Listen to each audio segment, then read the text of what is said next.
আশা করি আপনারা সবাই ভালো আছেন। আল্লাহর রহমতে আমরা অনেক অনেক ভালো আছি।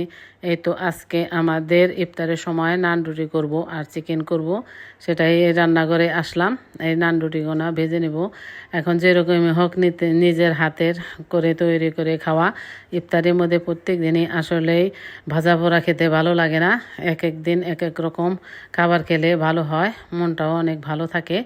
এই তো রোজা প্রায় শেষের দিকে, এর জন্য আপনাদের সাথে আমি এই ভিডিওটি শেয়ার করতেছি।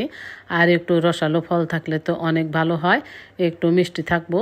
আর চিকেন আর নান রুটি এই দিয়ে আমরা আজকের ইফতার করব। আমাদের এই ইফতার আপনাদের কাছে ভালো লাগলে আমার এই ভিডিওটিতে লাইক কমেন্ট একটা শেয়ার করে দিবেন আর সাবস্ক্রাইব করে দিবেন। এই তো আমরা ইফতারের জন্য বসে গেছি।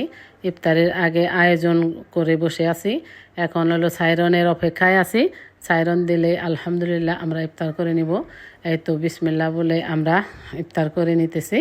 এই ভিডিওটি ভালো লাগলে অবশ্যই সাবস্ক্রাইব করে দিবেন। এই তো আমি সবার জন্য রেডি করে বেড়ে দিতেছি।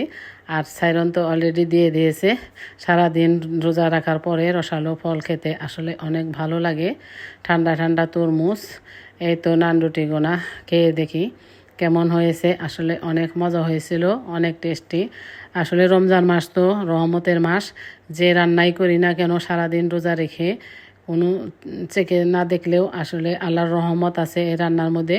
অলরেডি রান্নাটা অনেক সুন্দর হয়ে যায়, খুব মজা হয়। এইভাবে আমরা আজকের ইফতার করে নিলাম।